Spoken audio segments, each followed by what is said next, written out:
Quero saudar todos com a paz do Senhor Jesus nessa manhã, dizer da minha alegria em participar desse evento, particularmente por conta do tema, que eu considero da mais alta importância, espiritualidade e a vida em família, ou a vida familiar. E nessa manhã eu vou falar sobre esse tema a partir de Efésios capítulo 5, do verso 18 em diante.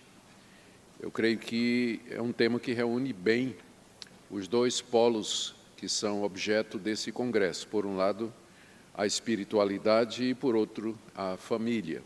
Estão unidos aí nessa passagem do apóstolo Paulo.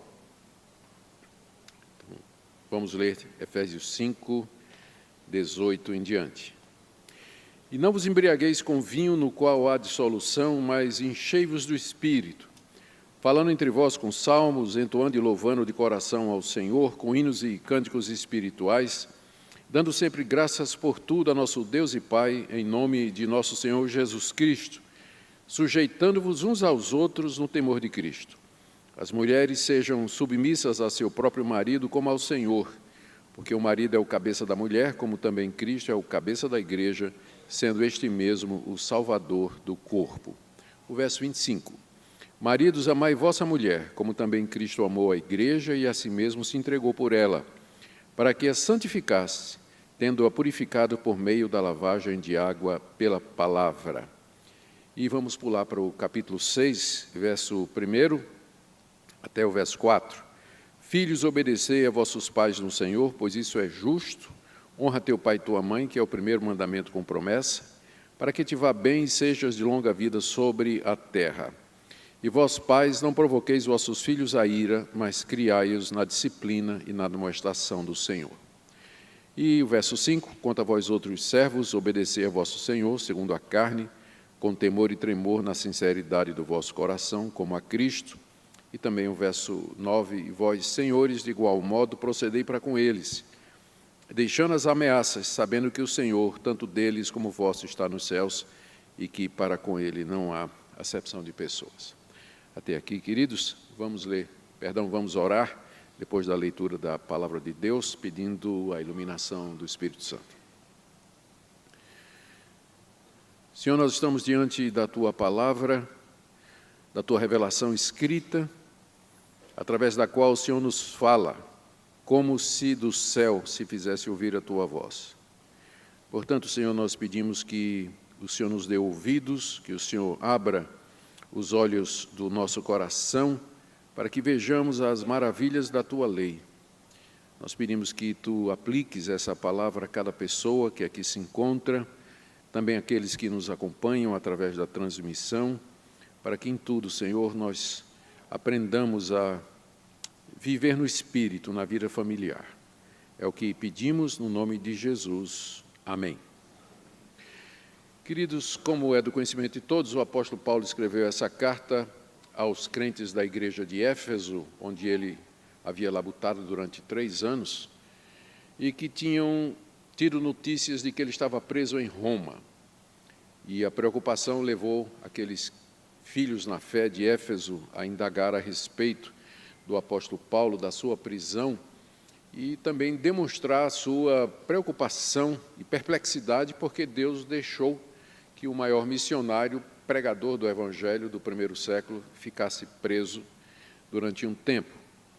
E Paulo, então, escreve essa carta com o objetivo de dizer para eles que os sofrimentos que ele estava passando eram motivo, na verdade, de glória e de gratidão, porque Paulo estava preso por pregar o Evangelho aos gentios. Talvez o capítulo 3, verso 13, resuma bem esse ponto, quando Paulo diz: portanto, vos peço que não desfaleçais nas minhas tribulações por vós, pois nisso está a vossa glória.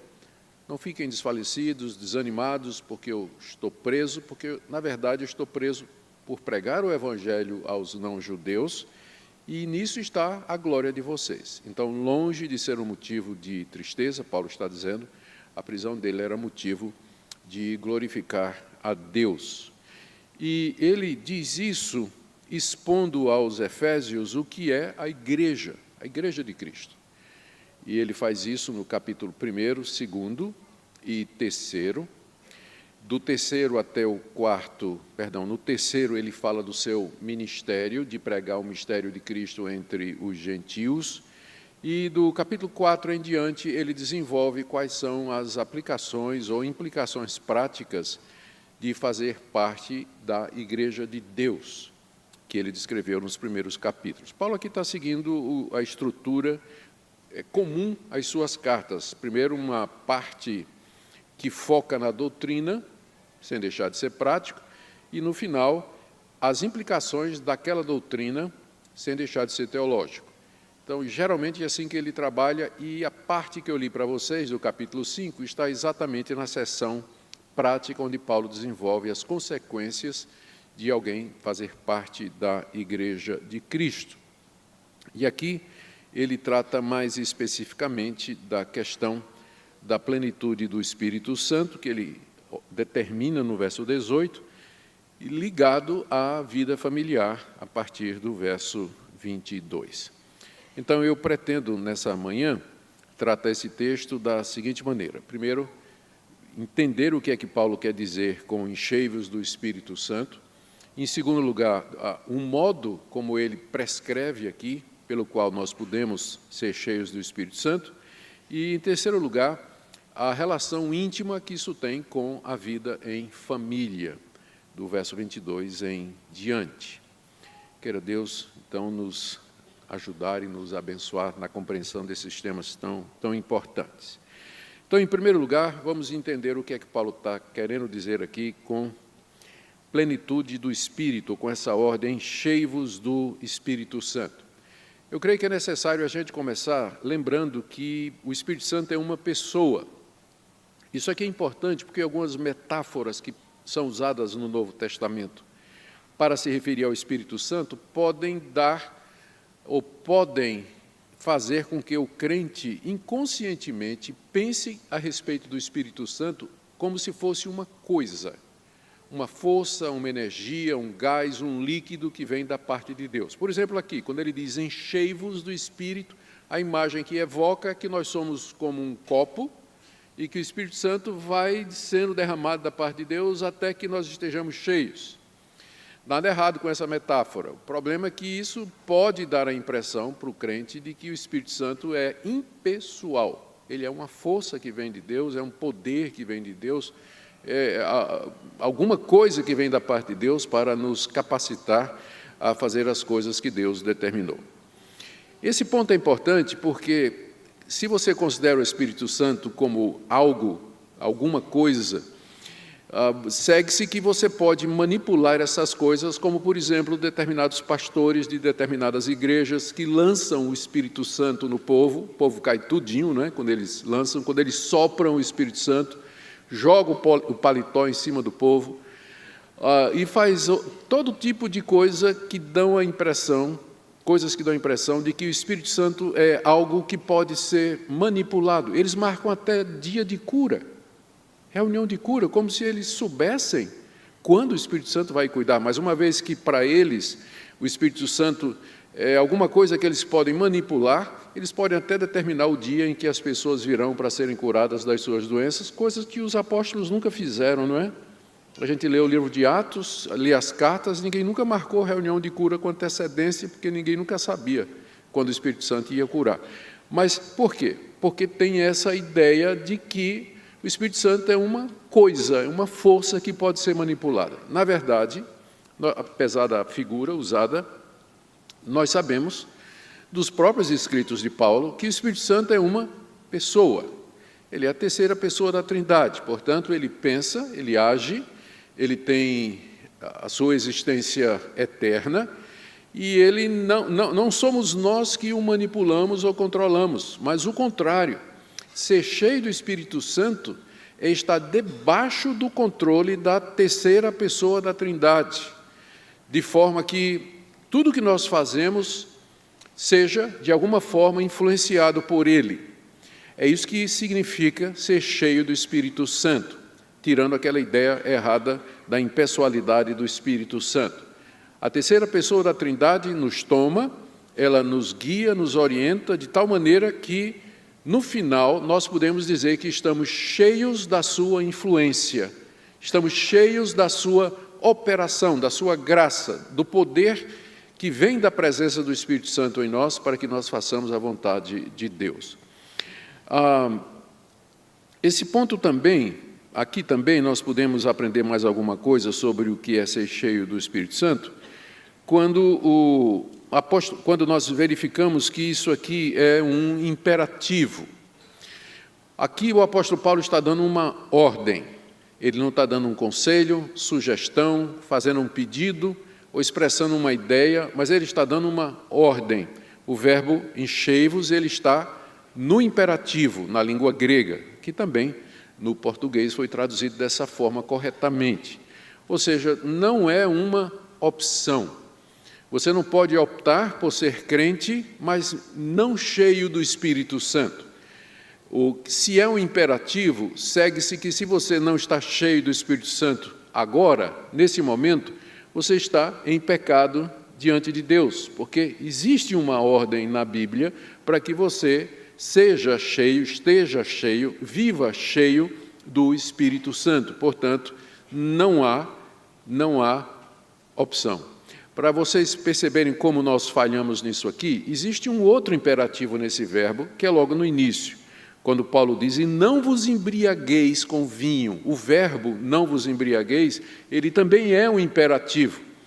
Ou seja, Paulo está proibindo que a gente fique bêbado. Agora, se chegar alguém bêbado na igreja domingo de manhã, então, membro da igreja, o que é que vai acontecer com ele? No mínimo, ele vai ser disciplinado, não é verdade? No mínimo, o pastor vai chamar no canto, ou ele vai no conselho, mas ele vai ser repreendido porque ele chegou bêbado. Mas se ele chegar sem estar cheio do Espírito Santo, não acontece nada. É imperativo. No mesmo verso, é tão pecado você ficar bêbado, quanto você não está cheio do Espírito Santo. Só que na nossa inconsistência, nós tratamos mais, nós reagimos às pessoas que ficam embriagadas ou cometem outro tipo de pecado, e não nos apercebemos da falta que é, do pecado que é, o crente não ser cheio do Espírito Santo. Porque isso aqui, de fato, é um imperativo. E é um imperativo que não deixa outra alternativa a não ser a obediência ou a desobediência, que então nos coloca no estado de pecaminosidade ou estado de pecado diante de Deus, do qual nós temos que nos arrepender e seguir as orientações de Paulo aqui sobre como nós podemos ser cheios do Espírito Santo. A voz do verbo, o tempo do verbo é no presente.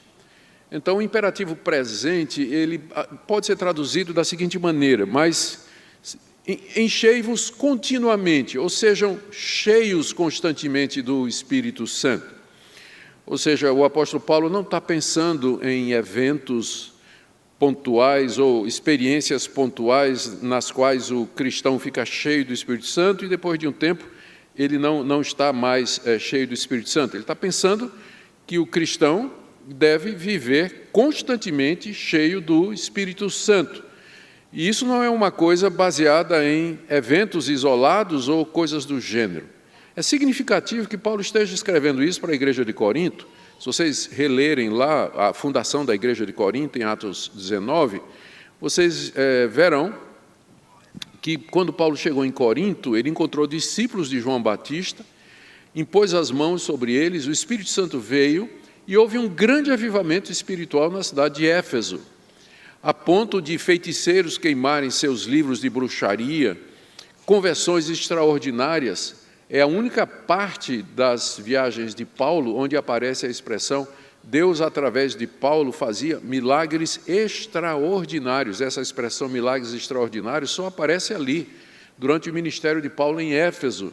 E tem uma descrição desses milagres. As roupas de Paulo eram levadas para os doentes e possessos, e eles eram libertos e curados. Em nenhum outro lugar, nas suas viagens missionárias, Paulo encontrou ou foi assistido por uma medida de poder espiritual como foi essa daí. Então, a igreja de Éfeso nasceu em um grande avivamento espiritual. Os efésios tinham tido uma experiência profunda com o Espírito de Deus. Alguns poucos anos depois, o apóstolo Paulo escreve para eles e diz: enchei-vos do Espírito. É como se dissesse: eu sei que a igreja nasceu, eu sei que vocês sabem o que é plenitude do Espírito, nós vivemos isso durante o tempo que estivemos aí, mas isso está no passado. Vocês têm que estar cheios do Espírito Santo agora, hoje. Isso é uma experiência constante, não é para ficar dependendo de algum evento pontilear. Eu acabei de... A Casa Editora há pouco tempo, lançou um livro que eu escrevi sobre avivamento espiritual. Eu creio em avivamento, busco avivamento espiritual. É um momento em que o Espírito de Deus age de maneira extraordinária, mas nós não devíamos esperar chegar ao avivamento para sermos cheios do Espírito Santo. Isso aqui, Paulo está descrevendo a vida cristã normal. Eu tenho que estar cheio do Espírito Santo em todas as horas do dia, não importa o contexto em que eu esteja vivendo. Também a voz do verbo aqui, pode ser traduzido, ele pode estar na voz média ou na voz passiva, o verbo encher. Então, existe uma diferença aqui que é significativa. Se o verbo for na voz passiva, então a tradução poderia ser: mas sejam enchidos pelo Espírito Santo. E essa é talvez a opção que os reformadores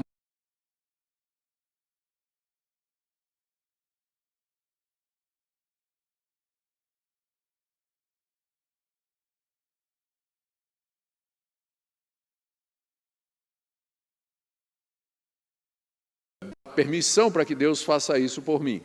A outra possibilidade, o verbo estando na voz média você comete uma ação e você recebe os efeitos daquela ação. A tradução seria: encham-se do Espírito Santo, ou seja, eu tenho que fazer alguma coisa para que eu seja cheio do Espírito Santo, que é provavelmente a tradução mais correta aqui, como está escrito, né? Enchei-vos, está na voz média. Eu tenho que fazer alguma coisa para que eu seja cheio do Espírito Santo. Os arminianos, naturalmente, prefeririam essa tradução, porque ela favorece a participação humana nas atividades espirituais. Mas eu não preciso ser arminiano para dizer que essa é a melhor tradução, não é? Um reformado sabe que a soberania de Deus não anula a sua responsabilidade e nem o chamado de Deus para que ele trabalhe, para que ele faça alguma coisa. Então, quando Paulo diz enchei-vos, significa que ele quer que alguma coisa seja feita. Isso não é automático. Você tem o Espírito Santo desde que você se converteu, porque, como o próprio Paulo diz em Romanos, quem não tem o Espírito de Cristo, esse tal não é dele. Significa, por definição, o crente tem o Espírito a partir da sua conversão. Mas uma coisa é você ter o Espírito, outra é você ser cheio do Espírito. E para que você seja cheio do Espírito, para obedecer essa ordem diariamente e constantemente, você precisa fazer alguma coisa. E aí, isso me leva ao meu segundo ponto. O que então eu devo fazer? Porque Paulo diz: enchei-vos. Ok, Paulo, então o que é que eu preciso fazer para que eu seja cheio do Espírito Santo? Então, vamos então agora para a segunda parte da minha exposição, onde a gente trata do meio, método, que o apóstolo Paulo está colocando aqui. A gente vai perceber que são coisas extremamente simples. Ser cheio do Espírito Santo, na literatura bíblica, não é alguma coisa para os apóstolos somente, para os grandes pregadores, ou mesmo na história da igreja, para os grandes missionários, aquelas pessoas que se destacaram pelo serviço ao Senhor, mas é alguma coisa para todos nós. Pessoas, crentes comuns, ordinários, que vivem sua vida, ganham seu pão, trabalham, estudam, têm família, e que não se destacam, um dia que talvez nunca vão aparecer, ou ter o seu nome cantado em verso e prosa, né? Somos pessoas comuns. É para nós isso aqui. Isso aqui não é para os outros, mas é totalmente para nós. Mas o que é que a gente tem que fazer? A primeira coisa é a gente lidar com a questão do pecado. Veja o verso 18. Ele não começa imediatamente dizendo enchei-vos do Espírito. Ele começa primeiro com uma qualificação. Ele diz assim: não vos embriagueis com vinho, no qual há dissolução, mas enchei-vos do Espírito. O que ele está dizendo é que eu não posso ser cheio do Espírito Santo e cheio de vinho ao mesmo tempo. Ou eu sou cheio de um ou de outro. Mas eu não posso ser cheio das duas coisas. Isso aqui, Paulo está refletindo o ensino de Cristo, quando Jesus sempre ensinou o radicalismo da sua demanda sobre nós, quando ele disse, ou vocês são meus inteiramente, ou vocês não são. Vocês não podem servir a dois senhores, ou vão servir a Deus, ou vão servir às riquezas. Se você quer vir após mim, você tem que me amar mais do que você ama seus parentes, sua família. Essas são as demandas radicais de Jesus, que se refletem nos ensinos dos seus seguidores, dos apóstolos, como aqui, por exemplo. Você não vos embriagueis com vinho, mas enchei-vos do Espírito. Vocês não podem ser cheios do Espírito e cheios de vinho ao mesmo tempo. E aqui você pode trocar vinho por sexo, você não pode ser cheio do Espírito Santo e ter a cabeça cheia de impureza, de pornografia, de imoralidade, de pensamentos, ideias e desejos eróticos. Você não pode ou estar cheio de um ou estar cheio do outro. Ou troque por dinheiro. Não vos embriagueis com o dinheiro, porque o dinheiro embriaga, e pessoas vivem para ganhar dinheiro, garantir sua segurança financeira, ter uma vida melhor, ensinam errado, mas viram um ídolo que toma o lugar de Jesus na vida da pessoa. Aliás, a avareza é o único pecado no Novo Testamento que é chamado de idolatria, porque o dinheiro concorre sim, o dinheiro é um poder, ele concorre sim, contra a presença e a prioridade de Jesus na nossa vida. Então, pode trocar por dinheiro aí, ou poder, ou qualquer outra coisa, uma pessoa. O ponto do apóstolo Paulo é que antes de você ser cheio do Espírito Santo, você precisa primeiro se livrar dos ídolos do seu coração. Não vos embriagueis com vinho, no qual há dissolução, ou seja, todo mundo sabe que o resultado de uma vida de embriaguez é um desperdício total, mas enchei-vos do Espírito. Antes de eu ser cheio do Espírito, eu tenho que primeiro tratar da questão do vinho. Para ficar mais claro isso que eu estou dizendo, eu queria que você voltasse comigo até o capítulo 4, quando o apóstolo Paulo já entrou na parte prática da carta, e ele diz assim, a partir do verso 21, se é que de fato tendes ouvido e nele fostes instruídos segundo a verdade em Jesus, no sentido de que, quanto ao trato passado, vos despojeis do velho homem que se corrompe segundo as concupiscências do engano, e vos renoveis no espírito do vosso entendimento, e vos revistais do novo homem criado segundo Deus em justiça e retidão procedentes da verdade. Aqui o apóstolo Paulo está dando a dinâmica da santificação. Como é que Deus nos santifica? E ele usa aqui uma figura que todo mundo vai compreender, que é a figura do trocar de roupa. Não é? A figura do trocar de roupa. Ele diz assim, no verso 22, quanto ao trato passado, ou diz, no que diz respeito à vida que vocês tinham antes, se despojem do velho homem. Despojar, literalmente, significa se despir, se dispa. Tire o velho homem como quem chega em casa depois de um dia de trabalho e tira aquela camisa suada, fedida, não é? Se despoje, se dispa do velho homem. Tome um banho, verso 23, vos renoveis no espírito do vosso entendimento, renove a sua mente, e aí sim, verso 24, vos revistais do novo homem. Aí você se veste de Cristo. Então a dinâmica é essa.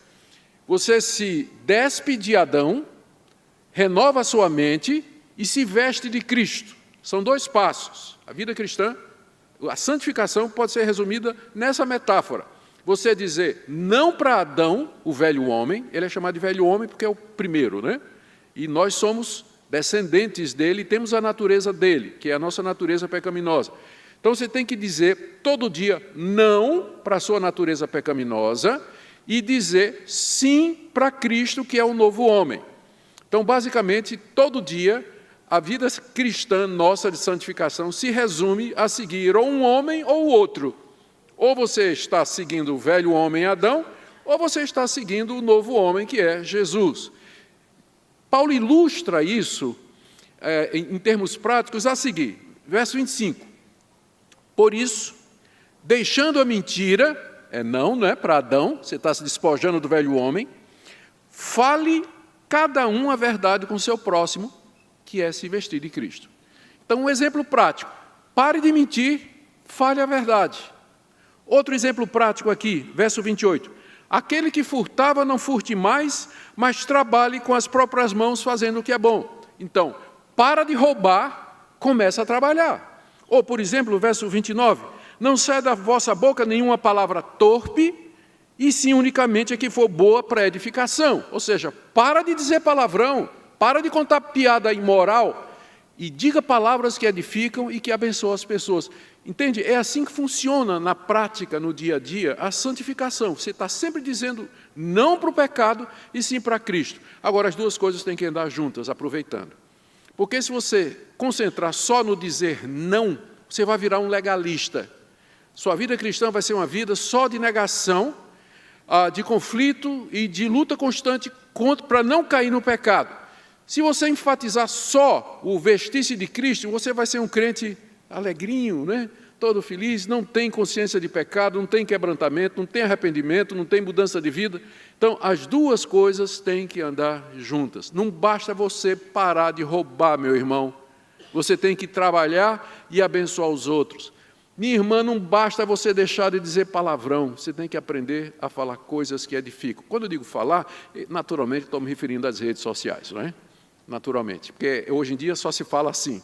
Então, não basta só você parar de usar as redes sociais para dizer coisas, expressar pensamentos inúteis, imorais, impuros, indignos de um cristão. Não basta só você parar de fazer isso. Você tem que usar o seu Twitter, Instagram, infelizmente TikTok, para aquilo que edifica a Deus, aquilo que edifica, a igreja de Deus. Então, é assim. Agora, eu poderia, voltando aqui para o capítulo 4, eu poderia continuar, porque o que Paulo faz daqui por diante é acumular exemplos. Ele vai dizendo, não faça isso, faça isso. Ele vai até chegar no nosso versículo. Não se embriague, se encha do Espírito Santo. Entenderam a dinâmica? Então, para que eu não posso ser cheio do Espírito Santo, que é me revestir do novo homem em Cristo Jesus, sem que eu primeiro diga não ao velho homem, que no caso aqui é a cachaça, é me embriagar, é ficar cheio de vinho. Então, primeiro eu tenho que resolver a questão do pecado para que eu seja cheio do Espírito Santo. Eu gosto de contar uma história que aconteceu comigo, quando eu estava estudando na África do Sul, e fui visitar a região onde tinha acontecido um grande avivamento espiritual na tribo dos Zulus, na região de Kwasisa-Bantu, ou KwaZulu, que eles chamam, fica bem no centro da África do Sul. E eu e minha esposa passamos lá há umas 2 ou 3 semanas. E lá o missionário que Deus usou para começar o trabalho, eu ia dizer pastor alemão, mas fica ruim, né? Pastor da Alemanha, chamado Erlo Stegen. Stegen era luterano, e Deus o usou como instrumento para esse grande avivamento. Ele contou uma história engraçada, muita gente se convertia, né? Milhares de Zulus se converteram. Eles tinham um templo para 10 mil pessoas lá. E aí ele contou a história de uma conversão que marcou, né? Uma história muito interessante. Ele diz de uma senhora da Zulu que se converteu, e estava muito animada, encontrou a Cristo, estava feliz da vida, queria participar de todas as reuniões, das reuniões de senhoras, só tinha um problema. Ela era conhecida na tribo porque ela nunca tinha tomado um banho na sua vida. E ela usava o mesmo vestido há anos. Então, de longe, o pessoal já sentia o cheiro dela. Quando ela chegava, a caatinga, né, como é melhor dizer. Quando ela chegava na sala ou no local de reunião, imediatamente a sala se enchia do incenso, né? Todo mundo sentia a presença ali da irmã. E era um problema, né, porque ela queria estar em toda a reunião. Descobriram a data de aniversário dela, compraram um vestido novo, foi a SAF de lá que fez isso, né? Compraram um vestido novo, e no dia do aniversário chegaram para ela e disseram, irmãzinha, parabéns, todas as formalidades, e deram o vestido de presente com a seguinte recomendação, a gente gostaria de ver a senhora nesse vestidinho na próxima reunião. Não deu outra. Na próxima reunião, ela estava com o vestido, mas o cheiro era o mesmo. Ela simplesmente botou o vestido novo por cima do vestido velho. não funcionou. Então, não adianta você querer ser cheio do Espírito Santo se antes você não se despiu do velho homem. Deus vai sentir o teu cheirinho de longe. Não é? Chama-se hipocrisia, capa de santidade, de espiritualidade, mas Deus sabe que você está vivendo uma vida hipócrita. Então, primeira coisa que nós temos que fazer para ser cheios do Espírito é resolver a questão do pecado. Eu não sei qual, quem, o Espírito Santo é quem conhece, mas restituições a fazer, perdão a pedir, reconciliações a acontecer, confissões a serem feitas, choro, quebrantamento, antes que nós possamos, de fato, ser cheios do Espírito Santo. Esse é o primeiro ponto. O segundo está, na verdade, do verso 18 até o verso 21, sob a forma de particípios do verbo grego, que corresponde aos nossos gerúndios. Fica fácil identificar. O imperativo está no verso 18, enchei-vos do Espírito, e os gerúndios, ou particípios, estão a partir do verso 19, falando. Deixa eu tornar mais fácil. Se você chegasse para Paulo e dissesse assim, enchei-vos do Espírito, aí você pergunta para Paulo, como, já que é alguma coisa que eu tenho que fazer? Resposta de Paulo, verso 19, falando, entoando, louvando, verso 20, dando graças, verso 21, sujeitando-vos. São 4 ou 5 particípios que explicam o imperativo. Explica o imperativo. Aqui tem um monte de seminaristas, né? Então eles estão estudando gramática grega, devem estar felizes da vida com isso. Eles sabem que, às vezes, o particípio, quando é precedido de um imperativo, ele funciona, ele introduz as explicações, as causas, ou às vezes até o efeito do imperativo. Não é? Aqui, no caso, é a explicação, ou um modo, né? É chamado aqui de particípio modal, introduz um modo como vai se cumprir o imperativo. Então, como é que eu me encho do Espírito Santo? Primeiro, falando entre vós com salmos, conversando com os irmãos. Salmos aqui representa toda a escritura do Antigo Testamento. Paulo é judeu, ele tem em mente a divisão tripartida do cânon hebraico, a lei, os escritos e os profetas. E os salmos que fazem parte dos escritos, eles são geralmente tomados ele representa o todo do cânon hebraico, às vezes é representado pelos salmos, ou às vezes pelo Isaías, que é o profeta mais lido, e Deuteronômio, que representa a lei. São os 3 livros, inclusive, mais citados no Novo Testamento. É os Salmos, Isaías e Deuteronômio. São os 3 mais citados, cada um deles representa uma das partes do cânon hebraico. Então, quando Paulo diz aqui, falando entre vós em salmos, ele quer dizer que vocês se enchem do Espírito Santo quando vocês se reúnem para falar a respeito das Escrituras, das coisas de Deus, daquilo que Deus revelou na sua palavra. E como isso é importante e como isso passa despercebido para nós. Quando a gente pensa em plenitude do Espírito, a figura que vem na mente da gente, que é resultado da influência dos movimentos avivalistas e individualistas, é um crente fechado no seu quarto, de joelhos na sua cama, com a Bíblia aberta, orando e pedindo a Deus para ser cheio do Espírito Santo. Mas aqui, nota que é coletivo, falando entre vós. E eu não sei como é que desigrejado pode ser cheio do Espírito Santo, né? Ele vai falar com quem? Ele não vai para a igreja, ele não acredita na igreja, acha que ele é a igreja, né? Como é que ele cumpre isso aqui, o desigrejado? Falando entre vós, a ideia de coletividade, a plenitude do Espírito acontece quando a igreja está reunida, os irmãos estão reunidos. Vocês já sentiram, certamente, tiveram essa experiência de participar de um pequeno grupo ou de um culto, e você entrou abatido ou desanimado ou com dúvida e saiu de lá renovado, feliz, cheio de alegria e gratidão a Deus, exatamente porque é na comunhão dos santos que o Espírito Santo vem.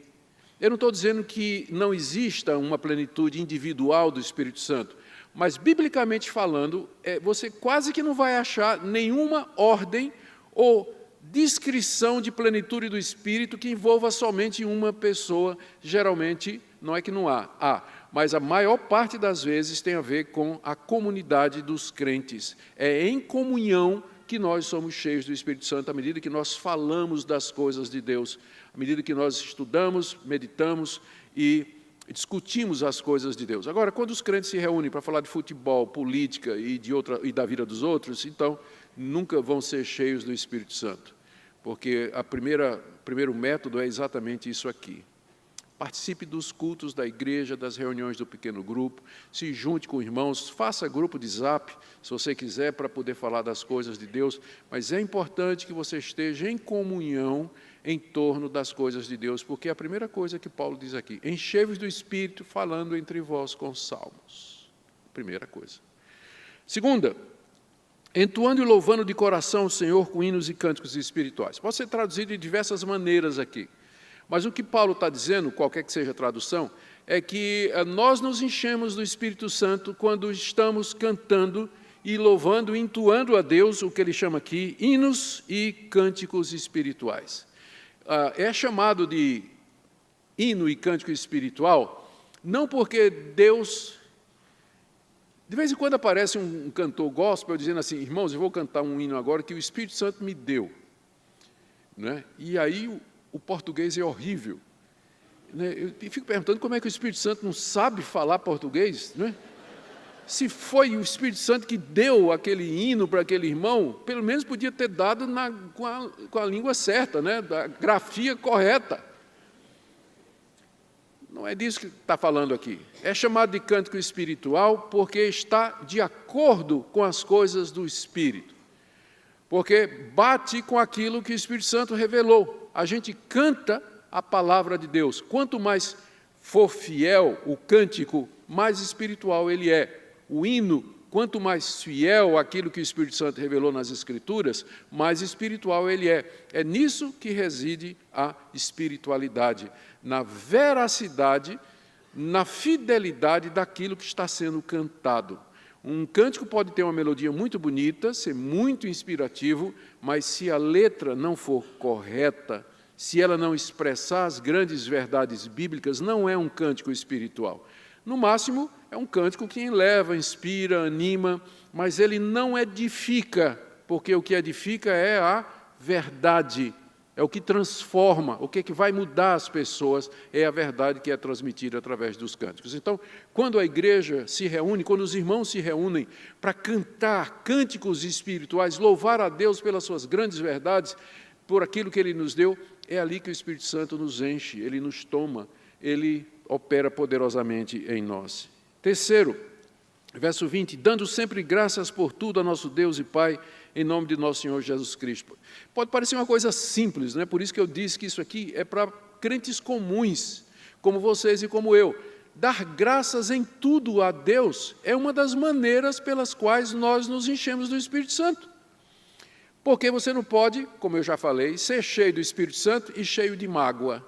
Ser cheio do Espírito Santo e cheio de rancor. Ser cheio do Espírito Santo e cheio de desejo de vingança. Ser cheio do Espírito Santo e ser cheio de amargura. Você conhece aqueles crentes amargos, desesperados ou frustrados, para quem está tudo está errado, nada presta. O marido não presta, a mulher não presta, os filhos não prestam, o serviço não presta, o trabalho não presta, o chefe não presta. É melhor eu parar por aqui. Né? Tudo está errado para ele, não tem nada bom. Nunca vai ser cheio do Espírito Santo, nunca vai ser cheio do Espírito Santo. Ele primeiro tem que aprender a dar graças a Deus, veja aqui, por tudo, por tudo. Eu não chequei, antes de vir para cá, esse versículo, mas eu tenho quase certeza que uma tradução possível seria dando sempre graças em tudo a nosso Deus e Pai. Existe uma diferença. Você dizer assim, você descobre que está com uma doença terminal. Existe uma diferença entre você dizer, Deus, eu te agradeço por esse câncer, e você sofrer as dores que um crente com câncer sofre, e enquanto isso, durante isso que você está passando, você agradece a Deus porque Deus vai usar ou está usando aquele sofrimento para o seu bem. Ou seja, você não está grato pelo câncer, você está grato durante o sofrimento do câncer, porque você entende que Deus está usando aquilo para fazer de você um crente melhor. Há uma diferença aí de atitude que eu creio que nos ajuda mais, porque não é proibido, não é você chorar, não é proibido você dizer para Deus que está doendo, não é proibido você dizer para Deus que você não aguenta mais, desabar em lágrimas, chorar a noite inteira, a ficar desesperado. Eu não creio que haja nada errado com isso, não. Errado é quando você atribui a Deus injustiça, ou alguma infidelidade, ou falta de compaixão ou misericórdia para com você. Aí sim, aí você está cometendo pecado. Quando o crente entende Romanos 8, que diz: todas as coisas cooperam para o bem daqueles que amam a Deus, e bem aqui não é prosperidade financeira nem saúde. Se você continuar a ler o texto, está falando de ser igual a Cristo. Esse é o bem maior, mais do que saúde e prosperidade. Tudo Deus faz com que concorra para que eu seja semelhante a seu Filho. Quando eu entendo isso, eu posso cumprir isso aqui. Eu dou sempre graças por tudo, ou em todas as circunstâncias, a nosso Deus e Pai, em nome do nosso Senhor Jesus Cristo. Crentes gratos, com coração cheio de louvor e agradecimento a Deus, eles são cheios do Espírito Santo.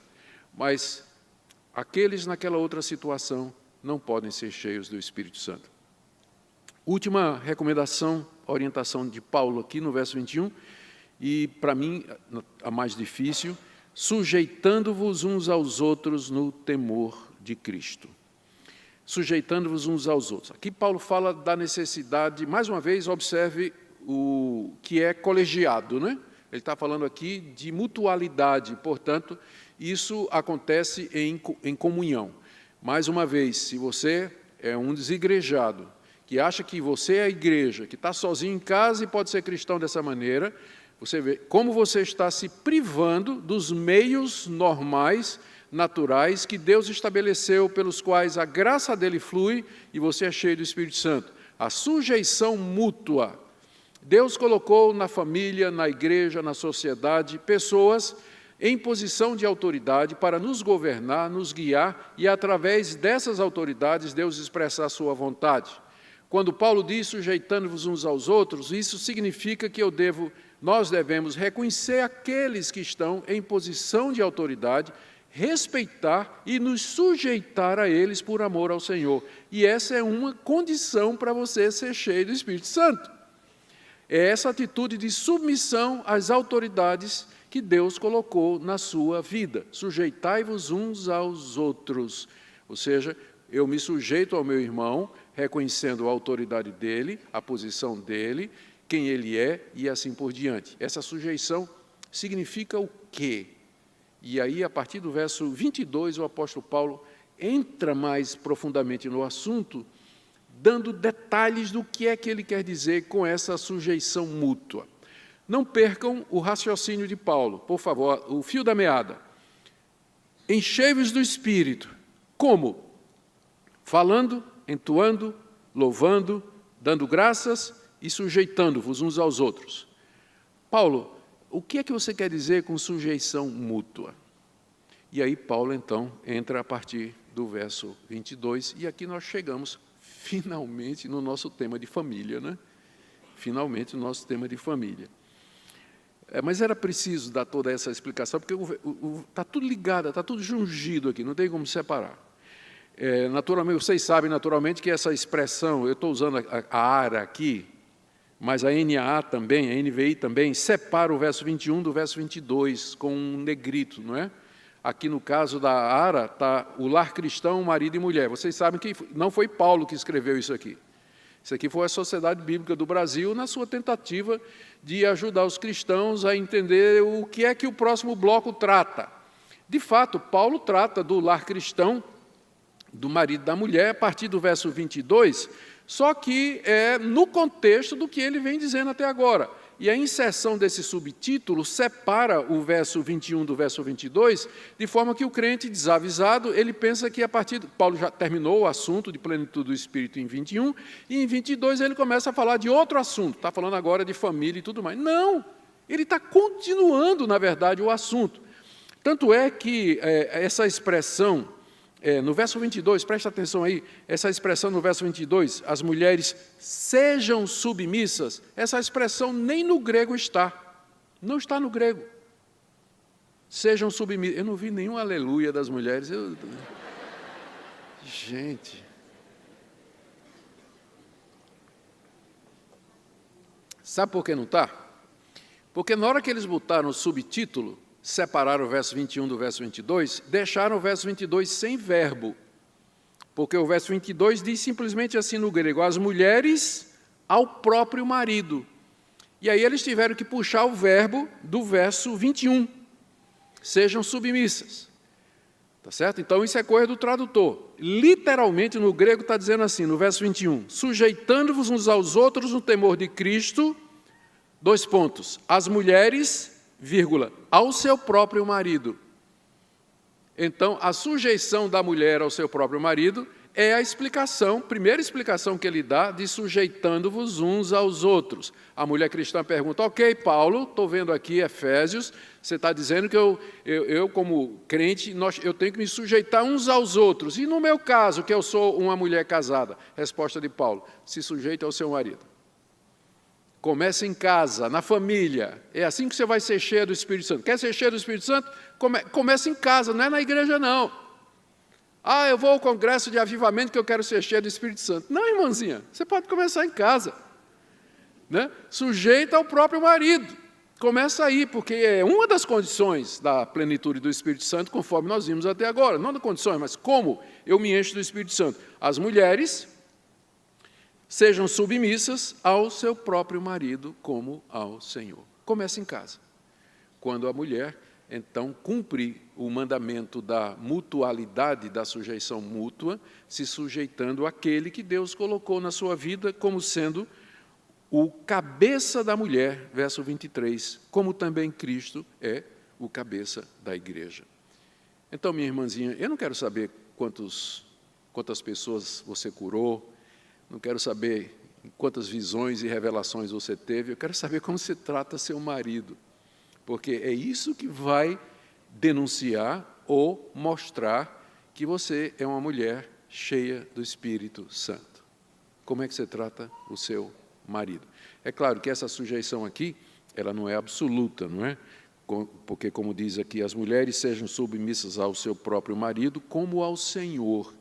Ou seja, o Senhor é aquele a quem a mulher é submissa em última instância. A consciência cristã da mulher está submissa a Cristo em primeiro lugar. Enquanto o seu marido seguir como representante de Cristo no que pede, no que guia, no que diz, no que faz, ela tem a obrigação de sujeitar-se a ele como ao próprio Cristo, uma vez que ele, como representante de Cristo, está fazendo como Cristo faria.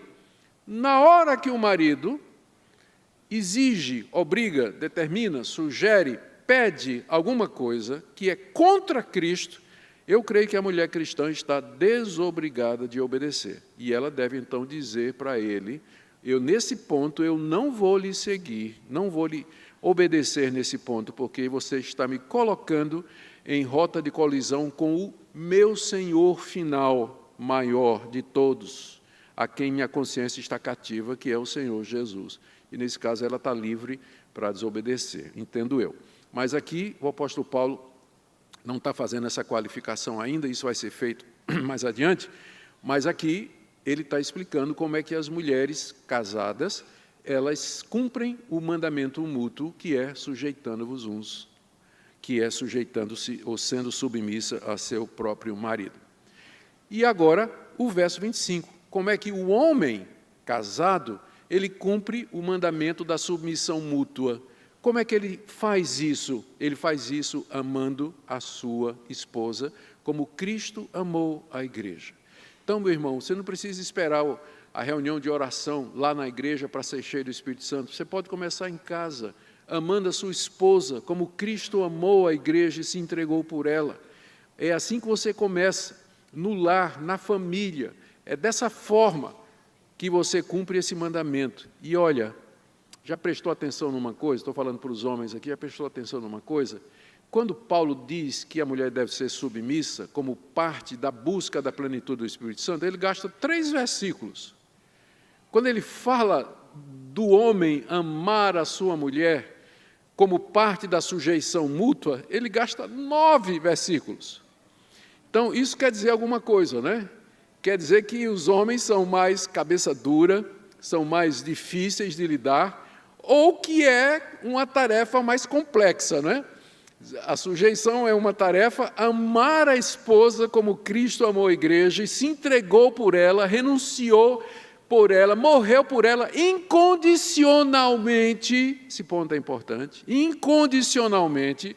Isso não é todo homem que vai, todo marido que vai conseguir fazer, não. Ele precisa realmente do Espírito Santo para fazer isso.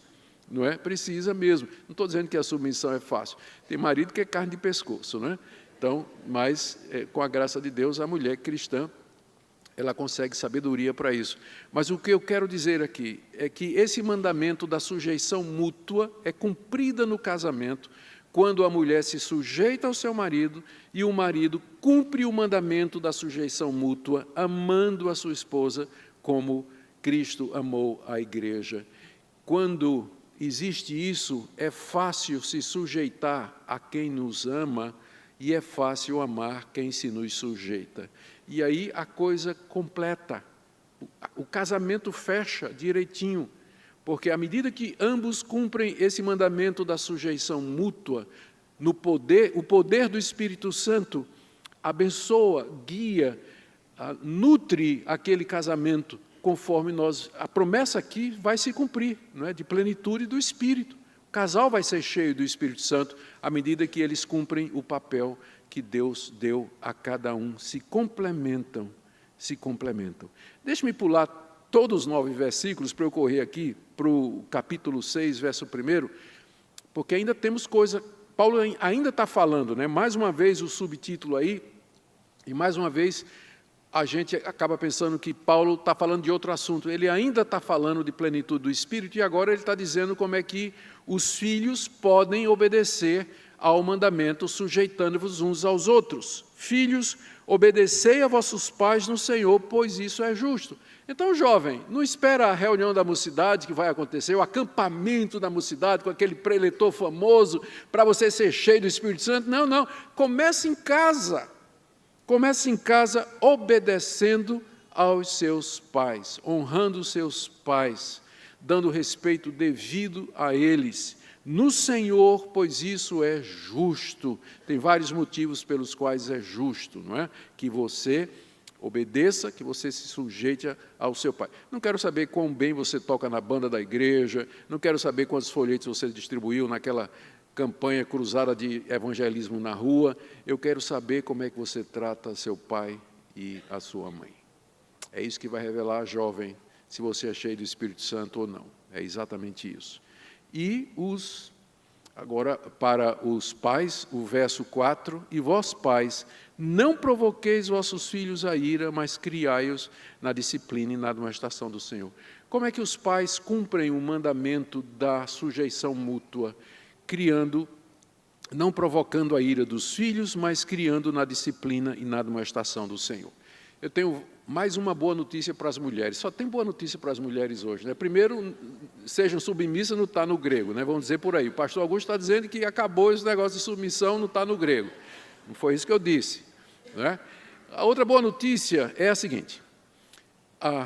Em português, se eu quiser dizer pai e mãe, qual é a palavra que eu uso? Pais. Se eu quiser falar de 2 homens ou 3 que são pais, qual é a palavra que eu uso? Pais. Então, nesse sentido, é um vocabulário pobre, né? Porque em inglês, se eu quiser dizer pai e mãe, eu digo o quê? Parents. Se eu quiser dizer vários homens que têm filhos, eu chamo de quê? Fathers. Em grego, existe essa riqueza também, que não é refletida na tradução em português. Aqui, no capítulo 6, verso 1, quando diz, filhos, obedecei a vossos pais, pais aqui é parents, gonés no grego, são genitores, pai e mãe. Mas quando chega no verso 4, e vós pais, não provoqueis vossos filhos a ira, é pateres, não está falando do pai e da mãe, é do homem. Sabe o que é que isso significa? Uma revolução em casa. Marido, a responsabilidade de criar Zequinha é tua. Então é tu que vai disciplinar, é tu que vai instruir, tu que vai mostrar. Não fica jogando a responsabilidade para mim não, porque não é minha não. E a mulher está certa. Pai aqui são os pais. Responsabilidade dos pais educar os filhos no caminho do Senhor. Então, você que é casado e tem filhos, eu não quero saber se você é um bom presbítero, um excelente pastor, quão bem você prega. Eu quero saber como é que você trata seus filhos em casa, como você educa, o tempo que você dá, o investimento que você faz para que seus filhos andem no caminho do Senhor, nas palavras de Paulo, na disciplina e na admoestação do Senhor. Então, eu creio que está estabelecida a relação entre o Espírito Santo e a família, né? Está muito claro aqui no texto. Paulo não terminou ainda, né, que não é meu tema, mas ele vai até o verso 9, ele vai estender isso para a sociedade. Patrões e empregados, mesma coisa, se sujeitam mutuamente para poder serem cheios do Espírito Santo. Seguiram a linha, né? Encheios do Espírito, como? Cantando, falando, dando graças, se sujeitando. E o que é que você quer dizer com sujeição, Paulo? No casamento, a esposa sujeita-se ao marido, o marido ama a esposa, os filhos obedecem aos pais e os pais, homens, criam os filhos no caminho do Senhor.